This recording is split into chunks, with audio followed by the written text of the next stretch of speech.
again. It's nice to see everybody. I'm really excited about our guest today. It's a fellow Texan, so I always get excited to talk to other fellow Texans.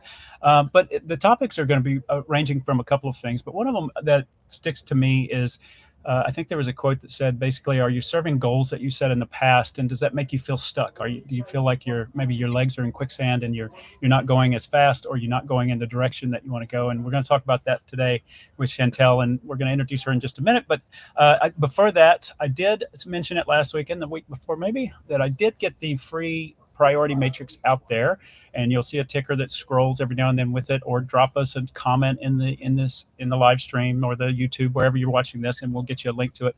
And as you guys know, I think the priority matrix is the most important thing when you're thinking about your work. If you don't categorize work immediately in the right way, then you're going to find yourself doing things that don't matter, or maybe they're just taking up time and you're missing opportunities to work on things that really do matter. So take a look at the priority matrix. I'm happy to walk you through it, to download it. Well, you don't even have to download it. It's a web app, so you can use it wherever. So let's get into today's guest. So Chantell Preston has a long list of credentials, but the one that's most topical is she just is part of an ownership group of a women's volleyball team. So that's fun. We'll talk a little bit about that. But equally, she just launched her book.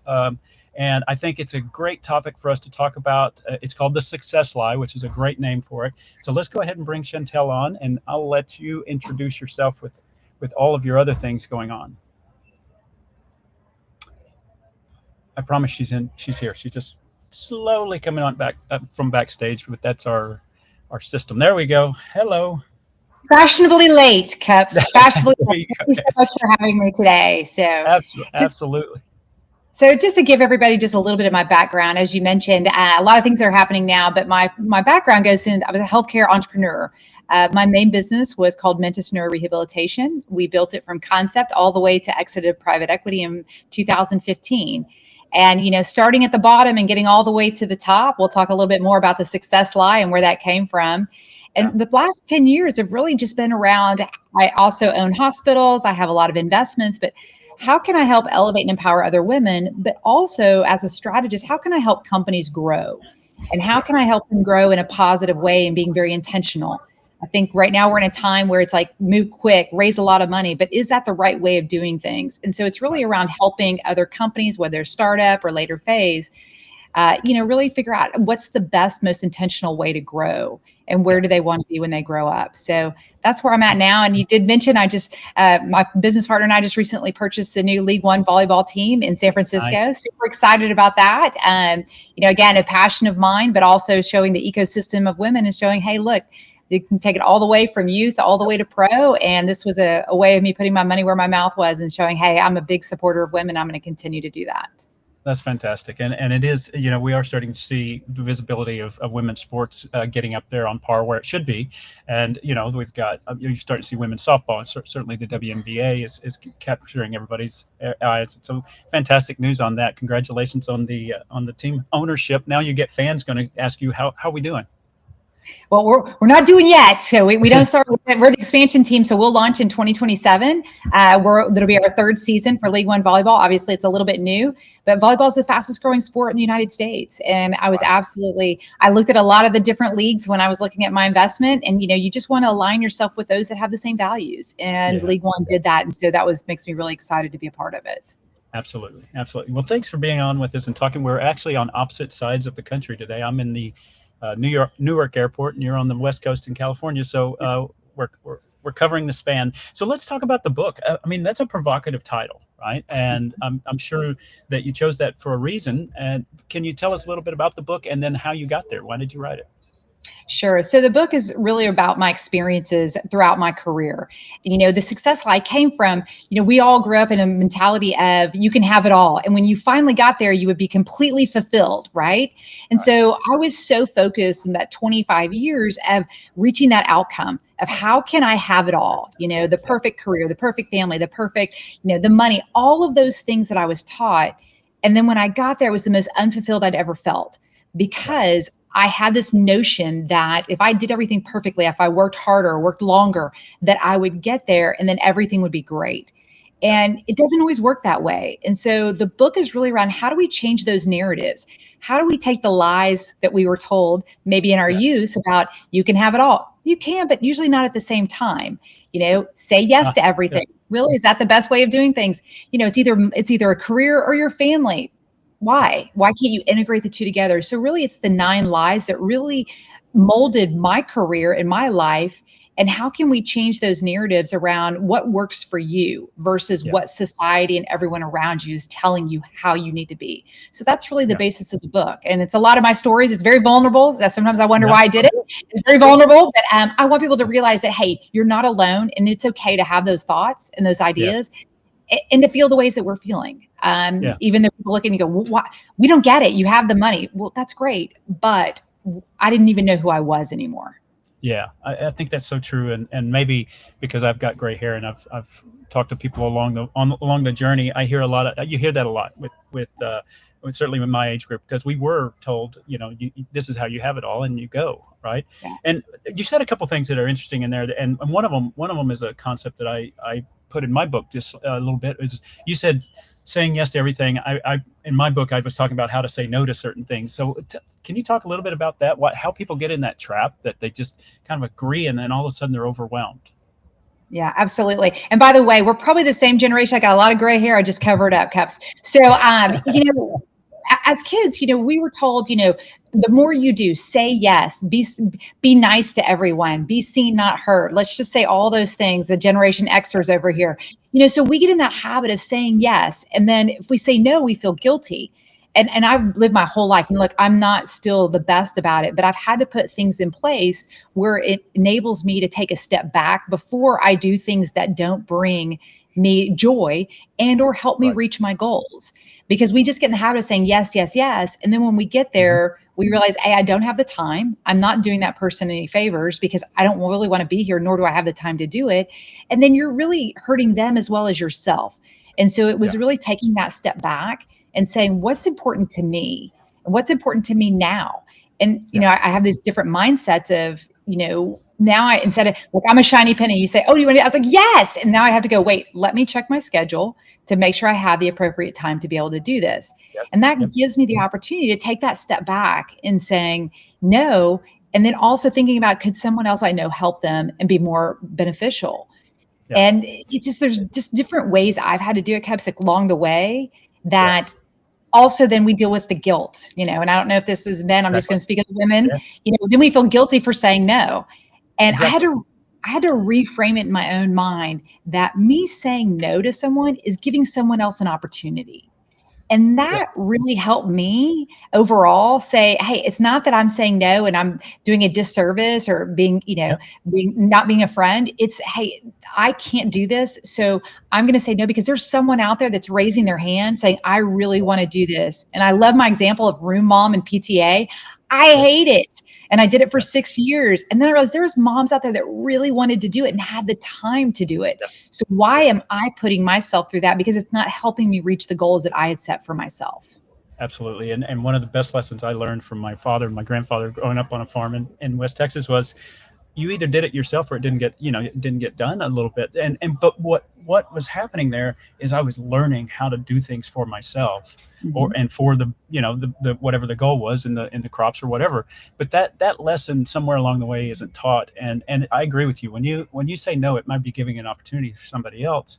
And also it helps them learn, because I look back in my career and there's times that I said yes and did something where somebody else would have benefited from doing it first, right? Or because they just didn't get the opportunity, because I was hoarding my knowledge to do those things repeatedly rather than giving that knowledge to somebody else to do. Well, you put it kindly. So I always said it was my ego. Oh, I had to be the one there, right? I had to be the one to attend these things because I was the important one.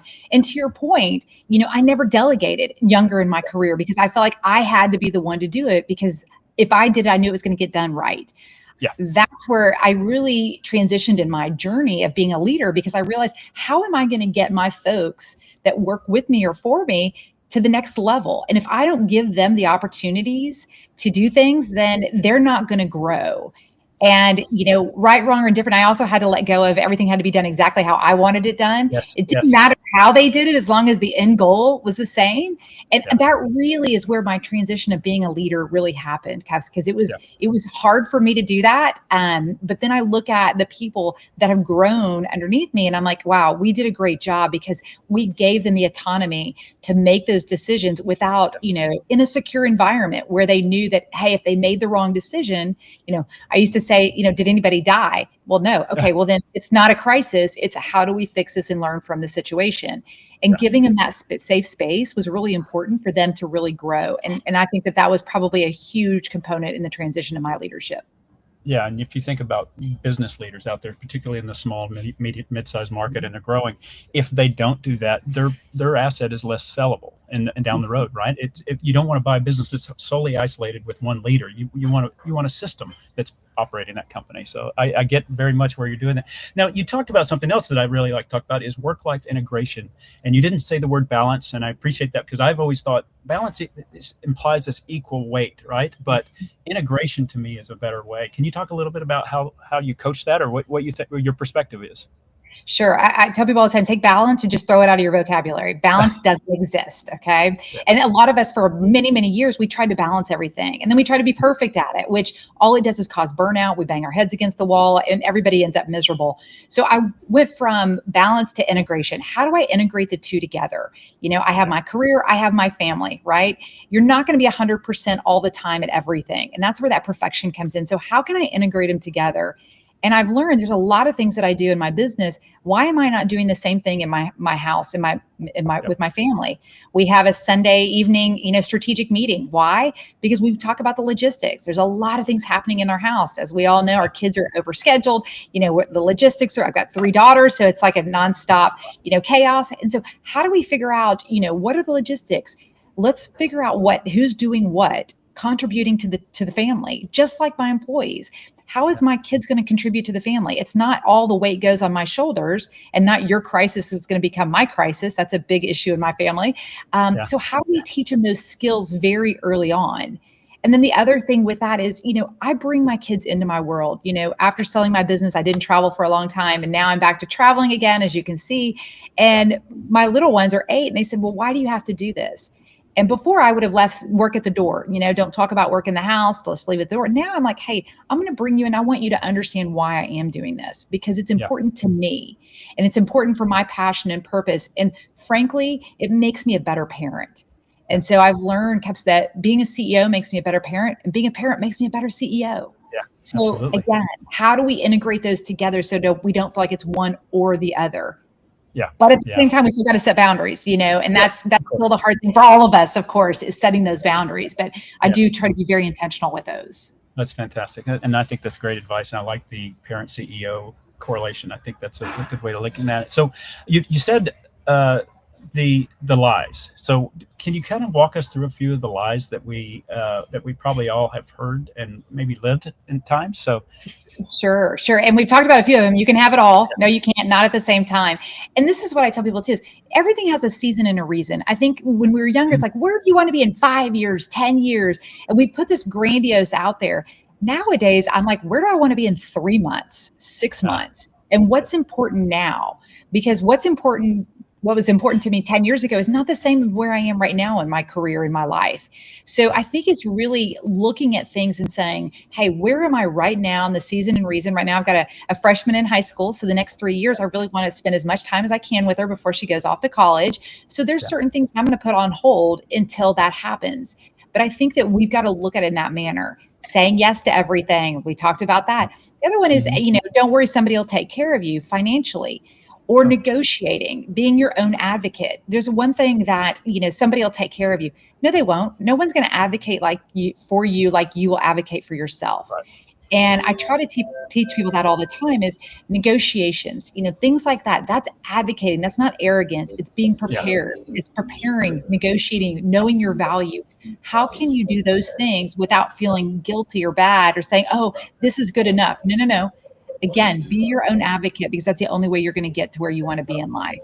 So there's a lot of things. The other one is it's too late. It's never too late. I mean, you and I proved it. I think you said earlier you're starting a new company. It's never too late.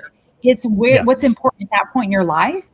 And I think we have this mindset of when you hit 50, you're, headed to the grave. Well, now I just hit 50 a few years ago. Now I'm thinking I'm in the best place I've ever been in my life.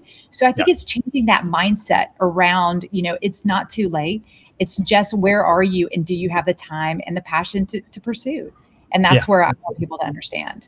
Yeah. And do you find, and I think it was one of your LinkedIn posts that I picked up on this, but you were talking about be careful that we're not serving old goals, I think maybe is the way it was phrased or something like that. So we had a goal back a decade ago, or maybe longer, or maybe even 5 years ago, and our activity is driven to achieve that goal, but it's not the goal that we care about today.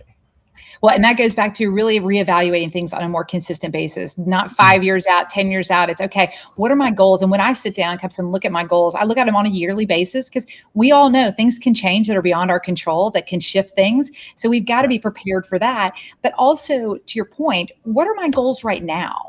Versus what were they, look, we all have those overall goals. We all want to, be successful in our careers, have great families. Those are great, but let's get a little bit more granular with that and saying, how can I achieve those goals and what's realistic now? I think a lot of what we do is we set unrealistic goals and then we never hit them. And so it's like a frustration. Then you get in this cycle of just complete, failure that, oh, I'm never going to do it. So why am I even doing it?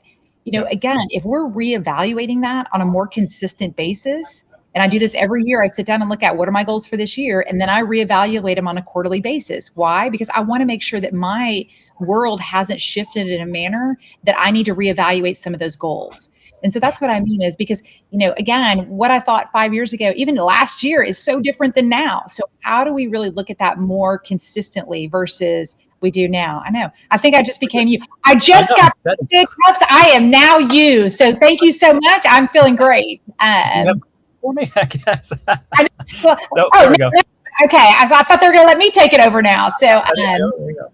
So that's okay. Well, now that's a good time for this question I had for you. I appreciate that about the goal, and I think the resets are important. I love your advice there. Tell me about perfectionism. We all want to be perfect, right? So, how do you take that on? That's a great question. We all want to be perfect. Let's just admit that. However, perfection just doesn't exist. Let's just be honest with each other. And so we have to really figure out what's good enough. And when I say that, people say, well, you're dropping your standards. No, I'm not dropping my standards. I'm being very intentional. Because what happens, and I see this a lot with women, I'll just say this, is they wait till something is, 120% done, right? Cross the T's, dot the I's. They're in paralysis by the analysis. They won't proceed forward with their company because they don't feel like they're ready. Whereas I'll just say men are a little bit different. They get an idea and they're like, hey, we'll figure out the details later. Let's go. Yeah. How do we look at things and say, what's good enough? Because my 70%, maybe, somebody else's, 100% vice versa. So how do we look at things and say, what's good enough? And I think that that's just a mindset shift for each of us of perfection just doesn't exist. And I worry with the next generations, if we keep going like that, we're going to have even more burnout because again, it just doesn't work that way. So what can you give and where do you think a good enough? And that's where it's so important to surround ourselves with people that are like-minded that will help us be our board of directors saying, hey, look, you're in a great place, go. And that's where I think you need those advisors around you to be able to help you see those things sometimes. Yeah, absolutely. I like that. And I think it also, maybe you can talk about this. People don't like getting feedback, especially if that feedback feels negative, right? And I mean, no one likes to be criticized. And if you, like you said, let's just take it down to a meeting. You were tasked with putting together the presentation for something, and you get in that meeting. We've all done it, and people go, "Oh, well, did you think about this? No, that doesn't work. That math doesn't work. Whatever." And people feel like they were a failure, and that's not the case. It's an iteration, right? It's getting to the point, and sometimes that advisor is maybe disguised as just a hard question, I think. Well, and that's true. And I think we've gotten a little bit thinner skin than we used to be. I'll tell you that. In my younger days, we would get brutalized. But I think it's also important to your point, nobody likes to be told what to do and nobody likes to be criticized. I always tell people, discuss it in an experience, in a story, not necessarily telling someone what to do. If I share my experience with you, you're going to resonate better with that than me telling you what to do. So let me tell you what my experience has been and what I went through. With the criticism side of things, it's really hard because, again, it's a fine line. I always like to ask questions instead of telling somebody and criticizing. It's asking questions. And yes, sometimes they got to be a little bit more delicate than others, but depending on the person. But how do I ask questions to get them to think outside the box? Yeah. And me as a leader, that's my job. It's not to criticize. It's not to, say something's right or wrong. It's to challenge you to think through all the different aspects and come up with the best solution. And Yeah. then you said it, you had a buzzword, failure. It's amazing to me because how people feel like if I fail at something, I'm a failure. Well, Right. it used to not be like that. Look, I feel like if you're not failing, you're not trying hard enough. And Yeah. I've learned more from my failures than I have from anything else. And so stop internalizing that and taking that personal. It's more around, okay, if you failed and you gave up, yeah, I don't have a whole lot of advice for you. But if you fail and say, what lessons did I learn from that? And how can I change or shift gears or pivot? That's where the learning and that's where it really benefits you. And I Yeah. want people to realize that because I do see people now like, oh, I'm such a failure. No, what did you learn? Well, I learned X, Y, and Z. Then it's not a failure. It may Yes. be a bump in the road and, it may be a failure, but you're not a failure. Yeah. Let's figure out how we can pivot and move forward in a positive manner. Yeah, yeah, I think they're all signals, right? That feedback is a signal. You may be on the wrong path, and that's okay. You can find another path, but it is harder. So I think especially for our younger generations that are entering the workplace, and they feel it as criticism, but it could just be gentle nudge to say there's a different way. Have you considered it? And it's a hard thing. So And a lot of times I'll tell them, look, my goal is to make sure that you grow as much as you can. And yeah, therefore, there may be some hard conversations that we have. And it's not personal towards you. It's how can I help you get to the place you want to be? And sometimes we have to have those hard conversations, but that's such as life because not everybody's going to be as nice as I am. So, how do we make sure that they understand both sides of the coin? And I right. think that that's the important thing. With the younger generation, it's really interesting because, like you said, they've got great ideas, and to me, it's all about the execution. And Yeah, so, great, this is great, but what are you executing, and how are you doing it, and making sure that they've thought through everything. yeah, And look, I'm sure there's some that would say I can be pretty critical at yeah, times, and then there's others that can say I'm the nicest person in the world. So it just depends on the situation. But at the end of the day, I think people need to understand we as leaders want people to be successful, and so we want to do everything we can to help them get to that point. And look, it's a hard world, so sometimes you got to be a little bit stronger than others, and I think yeah. that that's just the way life is. Yeah, absolutely, it is. Absolutely, it is. So you have an advisory service as well, I believe. Is it Preston Partners? Is that your advisory? It is. I do Yeah, consulting with Preston Partners, whether it's strategic or whether it's I just still do a lot of healthcare stuff just because I love yeah. it. Well, But yes, a lot of growth strategy. yeah. So that's where I wanted to get to on the growth strategy. And this may come from your healthcare background. You talk about diagnostics being more important than the prescription sometimes, right? So Mhm. can you walk us through how that methodology plays out? Sure. I think it's important to understand what is the real problem. I think sometimes that we sit there and we look at things and we always have a solution, but we're not finding a solution to the right problem. And so it's like you've got to look at it as a obviously macro, but then granular as to what is really what are we really trying to solve for. And I think a lot of problems with a lot of companies is they think they know what the problem is because it's so high level, but then when they get lower down, they realize it's something very different.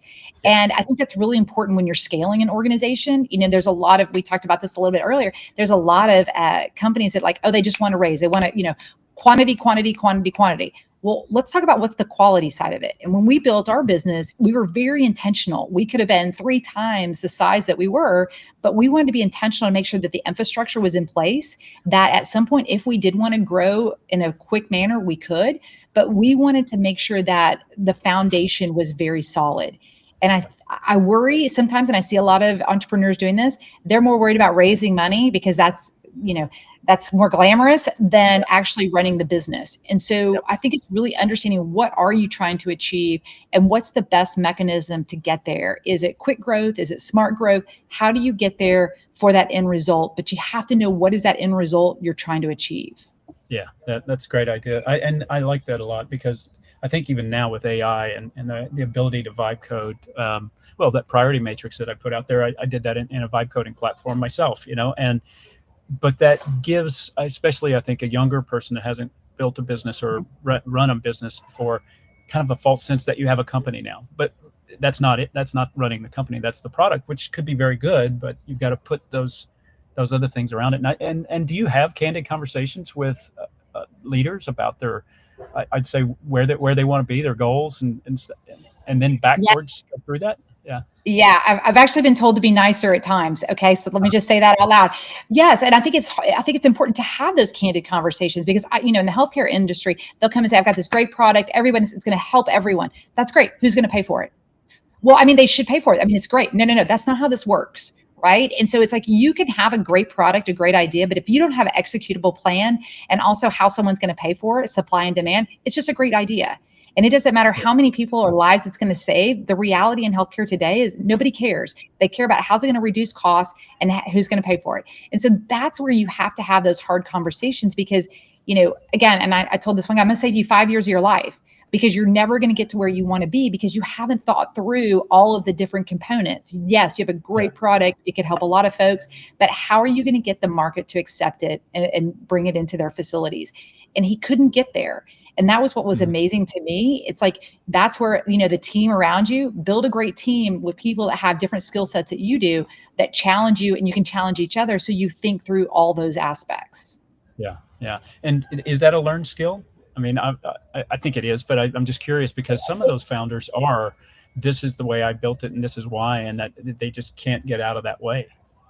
Well, I'll tell you, those are not my investments. Okay. I'll tell you that first and foremost. Good luck on getting investments on that. If you're not coachable and you have your own blinders on, you're your own worst enemy. And so I do think there's a lot of them out there. There's a lot of arrogance out there. Oh, I'm worth 8 million. Well, great. You have nothing but a concept. How are you worth this? Well, that's what everybody says. That's not good enough. And I think as we see the markets getting harder and harder to raise capital, you're going to have a better executable plan because they're looking at the jockey. Does the jockey listen? Do they know when to pivot? And I tell entrepreneurs all the time, where you are right now is probably not where you're going to be at the end. Because you think that that's where you're headed, but you never know what causes around you are going to make you pivot. And if you can't think outside the box and see all aspects versus just what's right in front of you, you're not going to be successful. And I do have those hard conversations. Yeah. That's great advice. Now, the last concept of kind of in this world before I ask you a couple of habit questions, but culture as a system. So, there's a lot of talk about, have a better culture. And we've all probably seen or been a part of a company that said, here's our values. And they put it up on the wall, but there was not much behind it. It was just words. So how do you get cultural change inside of these companies? I think cultural is really micro. It's micro decisions. It's small things on a daily basis. And I do agree with you. There's a lot of companies that they have the values and then you're like, but do you live by those values? Right. And it starts at the top. And when I took over my hospital company in 2018, and the culture that was there before I got there was very different than the culture I created. I think it's important that now versus, let's just say 20 years ago, culture to me is around trust, respect, agency. How do we help people work in an environment that they can be successful? But that's leading by example. That's me also showing that I'm going to eat, sleep, and breathe those same values every day, all day, whether it's at work or whether it's at home. How do I make sure that my staff knows those values are there? So I think it's micro. It's a little bit of micro decisions along the way to make sure. But culture is a big thing to me because I get frustrated with companies that like, oh, this is who we are. But then you start talking to people and they're like, that's not how we are. It's got to go all the way down. And that means from the front line all the way to the CEO level. And I love to go into companies and ask frontline or middle management, what are your values? And they'll all look around and be like, well, that's what they say on the wall. No, tell me what you think they are. And it's really interesting to see the disconnect between the two. And so I go back to, as leaders, if you don't start that at the top and you show that, there's no way it's going to funnel all the way down. And I think that that's super important because that's where you're going to build, your retention rates, your productivity, all of those things correlate with the culture. If people are happy to be there, they're going to be much more productive. I tell people all 8 hours out of a day is a long time to be miserable. And I guarantee they're not the most productive individuals. So if you can build that culture around, agency. I used to not be one that cared about people's kids and all that. Now I'm like, oh, Bobby's got a little baseball game. You need to cut out of here early to go see that. And they're like, wait, you're going to let me do that? Absolutely. Because at the end of the day, if I care about the whole person, they're going to be more productive and they're going to want to be there. And that's what we want as a culture. And can you instill that change in companies that haven't been doing that, or the CEO said, "Here's our values," and think that everybody else just lived them because he said it or she said it? I think you can. I can truly say I did that in my organization Yeah, because my yeah, predecessor was all around fear. yeah, He wanted yeah, everyone to fear him.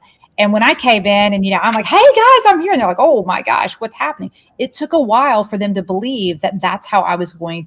Again, people have PTSD. They're going to say, we'll see if you survive. Well, I'll tell you, Cups, 6 months later, COVID hit. yeah, And we were drinking from a fire hose for years.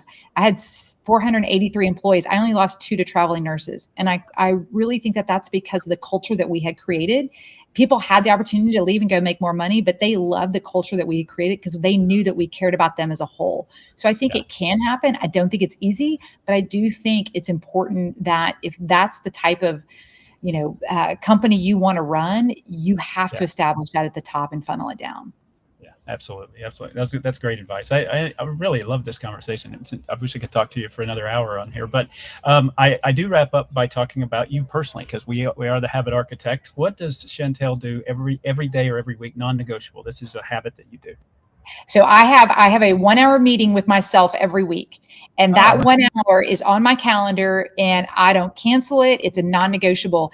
And I tell people all the time, I don't cancel meetings with other people. Why am I going to cancel a meeting with myself? And I yeah, might use that hour to go for a walk. I may go finish the emails that I haven't gotten to, but I know that I have at least 1 hour that I can breathe and do whatever I need to do to reset myself for a more productive person. And I'm a better parent, better, leader for that. And so that's my one non-negotiable. oh, that's fantastic. It just comes to mind that my 1 hour clarity or something like that you make sure you have every week. We interviewed a marriage a couple that does, it's called intentional marriages. And they talked, and one of the habits they talked about was a weekly check-in with spouses, right? And Yeah. that they had a structure to it, but doing that with yourself is a great reward. I hadn't even thought about that as a recurring habit. That's fantastic. Well, congratulations on all the stuff, the book, the volleyball team, everything that you're doing. It's very exciting. And I hope we can all stay in touch with you on that. If somebody wanted to reach out to you and connect for various reasons, whether they're a CEO that needs help or any other reason, how's the best way to find you? LinkedIn, obviously I'm on LinkedIn. You have some of the tickers on the bottom. My website, I have chantellpreston.com and also prestonpartners.net. So feel free to look me up. And again, I appreciate you talking about the Success Lie. It's available for pre-order. We'll launch in July 28th. But love for the pre-orders. It's going to be very similar to what we're talking about here. But again, I want to get as much out there as I can and make the biggest impact, because I do Yeah, think it's important to have, these conversations and absolutely. normalize hard conversations is what I want to Yeah, do. absolutely. And you said it's up for pre-order now. And what was the launch date again? July 28th. So Nice. Amazon, Barnes and Noble, all of those, feel free to get on there. And like I said, I'm going to have a few webinars between now and then, Yeah. just so people can understand what it's about. But again, I think it's going to make a big impact in people's lives, especially leaders that want to, try to thrive personally and professionally. Absolutely. And where would they find the webinars? You said they're for anybody to attend free? Yeah, Yeah. or anybody on LinkedIn or on my website, Okay, great. chantellpreston.com. Yes. That's fantastic. Thank you so much. Have a safe journey back to Texas, whenever that day may be that you head that way. But it was great talking to you. Thank you so much for joining us. Hey, thanks, Pepsi. I can't wait to follow up and we can have some more conversations. I love being here with you today. Absolutely. Thank you very much. And for everybody else, thanks for tuning in. Do please like and comment and share the podcast, whatever your channel is, whether it's Spotify or Apple or YouTube or whatever it is, whatever the mechanism is to push that button that says you enjoyed this content, please do so and share it with a friend. Thanks, everyone, and have a great day. Thanks, guys.